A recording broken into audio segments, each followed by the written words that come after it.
राघवेंद्र शर्मा है। मैं डीग में रहता हूँ। डीग है, ये मेरी जन्मभूमि है।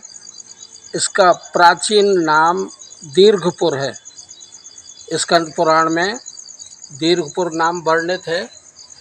ब्रजभूमि महात्म्य में भी दीर्घपुर नाम है। दीर्घपुर से अपभ्रंश होके दीघ बना, फिर दीग बना, और कालांतर में जब अंग्रेज आए तो दीग से डीग हो गया। और यहाँ पर महाराजा सूरजमल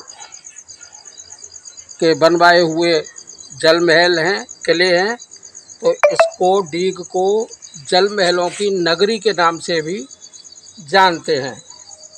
तो जल महलों की नगरी, यहाँ पर इस समय भादों बदी अमावस्या को यहाँ मेला लगता है। रंगीन फव्वारे चलते हैं राजमहलों में, और जो मेला प्रदर्शनी लगती है उसका नाम है श्री जवाहर प्रदर्शनी एवं ब्रज यात्रा मेला। तो ये जवाहर प्रदर्शनी नाम इसलिए है कि यहाँ के सूरजमल के बेटे हुए थे महाराजा जवाहर सिंह जी, तो उनके नाम पर इस प्रदर्शनी का नाम है जवाहर प्रदर्शनी। ये वही जवाहर सिंह जी थे जिन्होंने सन 1764 से और 1768 तक यहाँ पर शासन किया था। क्योंकि इनके जो पिताजी थे महाराजा सूरजमल, उन्होंने 1756 से 1763 तक वो भरतपुर रियासत के शासक रहे थे। सर्वप्रथम सूरजमल जी के पिताजी थे बदन सिंह जी। उनको राजा की और ब्रजराज की उपाधि मिली थी जयपुर के महाराजा सवाई जयसिंह द्वारा। अच्छा। और भरतपुर रियासत की स्थापना हुई थी सन 1733 में, लेकिन डीग भरतपुर की पुरानी राजधानी है। तो यहाँ पर 1722 में बदन सिंह जी को सिनसिनी और डीग का राजा घोषित किया गया था। सिनसिनी डीग जिले का ही एक गांव है। यहाँ पर राजवंश सिनसिनवार गोत्र के हैं जाट राजा, उनका वहीं से निकास है, सिनसिनी गांव से। वहाँ सिनसिना देवता का मंदिर है, और यहाँ के वो जाट हैं, वो सिनसिनवार जाट हैं। सिनसिनी गांव से निकास है, राजवंश का भी वहीं से उदय है। तो जवाहर प्रदर्शनी चल रही है इस समय यहाँ, भादों के महीने में हर साल लगती है। और अब यहाँ इसका नाम लठावन क्यों पड़ा? लठावन ब्रज 84 कोस के अंतर्गत आता है। ये डीग पहले यहाँ से यात्रा जाती थी तो यहाँ रुकती नहीं थी, यहाँ से निकल जाती थी सीधी। जैसे गोवर्धन से चल के आती थी तो आगे कामा पड़ता है, जिसको काम्यवन कहते हैं पुराणों में। तो यहाँ रुकती नहीं थी, तो राजा ने लठ के जोर से यहाँ रोकना प्रारंभ किया, इसलिए इसका नाम लठावन भी पड़ गया। तो वैसे ब्रज में बहुत सारे वन हैं, जैसे काम वन है, वृंदावन है, लोवन है। ऐसे यहीं पास में बहज गांव है, उसका कृष्ण भगवान के प्रपौत्र वज्रनाभ हुए हैं। ये बहज गांव है, वो वज्रनाभ की जन्म स्थली माना जाता है। अपभ्रंश होके इसका नाम बहज पड़ गया। वो यहाँ से 5 किलोमीटर ही है, इधर गोवर्धन जाते हैं तब पड़ता है। हाँ, वो राजस्थान की सीमा में ही है। उसके बाद में उत्तर प्रदेश शुरू हो जाता है, हाँ, यूपी शुरू हो जाती है। तो ये यहाँ का थोड़ा सा इतिहास है। ठीक का यहाँ पर इस महादेव जहाँ पर हम लोग रुके हुए हैं, इसके बारे में कुछ? अब ये तो यहाँ पर प्राचीन मंदिर है, जो यहीं के सेठ थे, बुद्धि भगत जी के नाम से जानते थे, बहुत धार्मिक आदमी थे। तो उन्होंने पहले जगह जगह सेठों द्वारा ही मंदिर देवालय बनवाए जाते थे, बगीची बनवाई जाती थी, तो उन्होंने इसका निर्माण करवाया। और कितने मंदिर हैं और यहाँ प्रसिद्ध? मंदिर यहाँ पर कई मंदिर हैं प्रसिद्ध। कुछ तो राजस्थान सरकार के अंडर में देवस्थान विभाग के अंतर्गत आते हैं। अच्छा। देवस्थान विभाग में कई तरह के मंदिर होते हैं, आत्मनिर्भर श्रेणी, मतलब जिनको सरकार से भी कुछ पैसा मिलता है। तो यहाँ पर लक्ष्मण जी जो भरतपुर रियासत के महाराज थे, उनके कुल देवता थे लक्ष्मण जी। तो भरतपुर में भी है लक्ष्मण जी का मंदिर और यहाँ डीग में भी है लक्ष्मण जी का मंदिर। इसकी स्थापना सन 1800 में हुई थी। यहाँ पर प्राचीन मंदिर है लक्ष्मण जी का। ये भरतपुर के राजाओं के कुल देवता थे लक्ष्मण जी।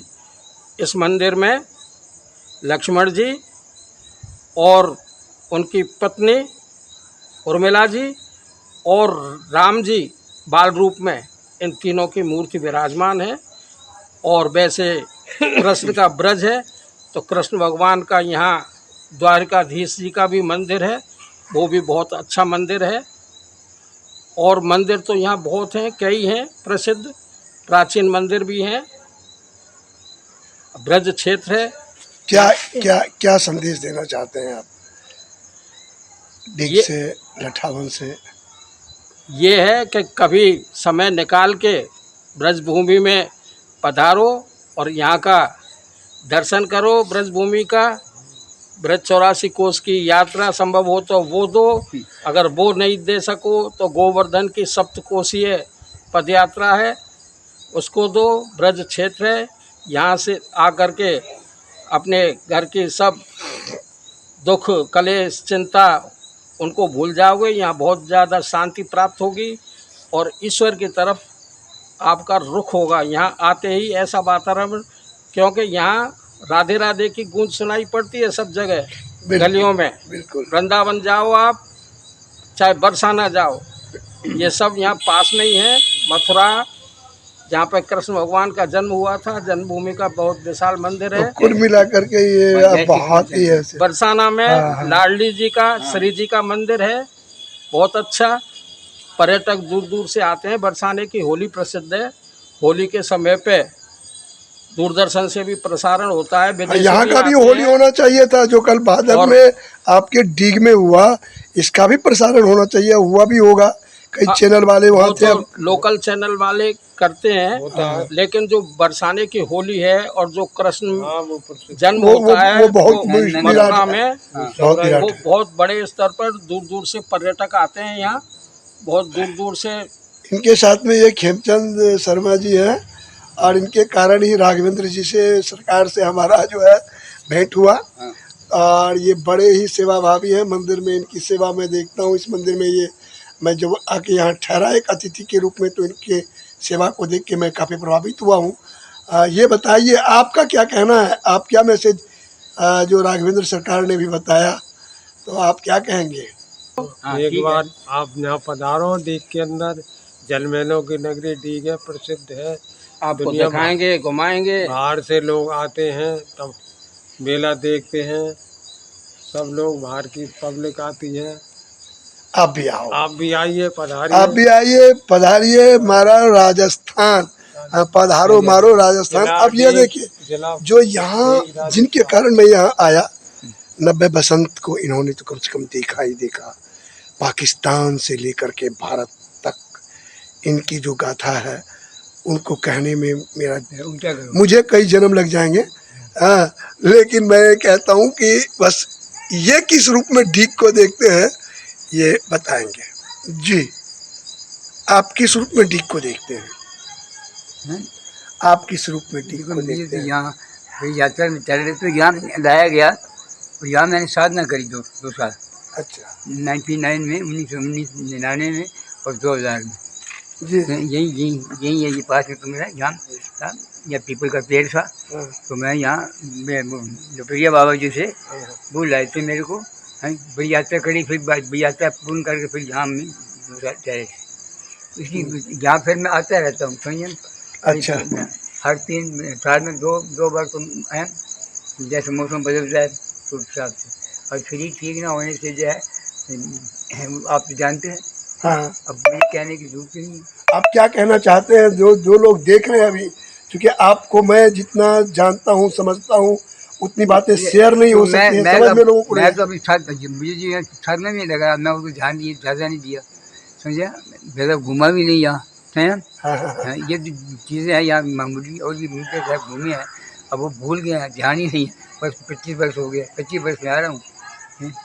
भूल गए और मैं जो यहाँ याद यहाँ है। देखा कि ब्रज में और भी घूमा हूँ, लग रहा हूँ, लेकिन जहाँ मेरे को शांति मिली, जहाँ वो चीज़ नहीं है। बाकी जो है वृंदावन में भी गुंडागर्दी हो गई है, मैं यहाँ शांति मिलती है। गुंडागर्दी हो गई जी। मथुरा में ही है मैं, और गिरिराज जी तो मथुरा में तो पहले से गुंडे हैं ही। हाँ, तो माँ और ही नहीं, ये सब ये किन का पैदा किया हुआ है? ये ईसाइयों ने पैदा किया है।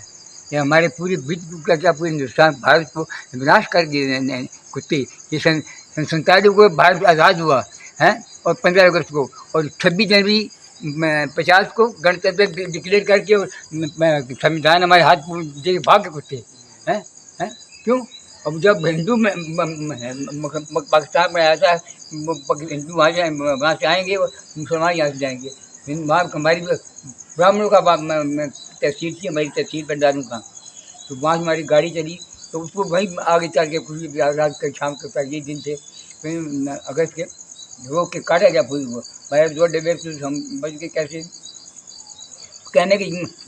तो ये सब उन्होंने पैदा किया गया, विनाश के, इसलिए ये बनाया गया, और आप चले गए छोड़ के, मूर्ख बना गए। अच्छा, प्रधानमंत्री कैसा लगता है आपको? प्रधानमंत्री ये मेरे पूर्व का साथी है। अच्छा, समझे, ये मेरे पूर्व, इसलिए मैं मिल चुका हूँ सपने में, मैं उनसे मिल चुका हूँ। तो मैं उनको ऊपर जा रहे थे कमरे में, तो मैंने बंद करके दरवाजा, वो चले गए, मैंने दरवाजा खटखटाया तो वो ऊपर से आए, दरवाज़ा खोला उन्हें, मैंने जाके आए, वो बाएँ खड़े हो गए, और इधर कोई लेटे हुए थे। अब हम से आता ये कौन था, तो वो मैंने अपनी कहानी बताई तो हंस दी। क्यों? उनको पता था ये तो है आम ये किया गया है। अमित शाह से तो आप मेरे मतलब नॉलेज में मिल चुके हैं पहले 2 बार। 1914 को समझेगा नहीं, उन्होंने आप दरबार लगाया था भाई छोका रोड में, तो मैं पहुंच गया था, तो उन्होंने मैंने जय श्री कृष्ण करी, राम करी थी, तो वो कहने लगे, बताया गया था स्वामी जी आपका काम हो जाएगा। उन्होंने मेरी जो रिट थी, मैंने जो रिट जो की थी, वो मैंने पकड़ा, तो ये जो औरतें और बच्चे जो विदेश भेजते थे। तो ये है एक लंबी कहानी, बड़ी लंबी कहानी है। और फिर इस कहानी को आपको हम खंड खंड में सुनाते रहेंगे। हाँ, और बताते रहेंगे मैं कि 90 बसंत में ब्राह्मण होने के नाते एक हमारे 1940 इस संत के साथ क्या हुआ और क्या हो रहा है देश में।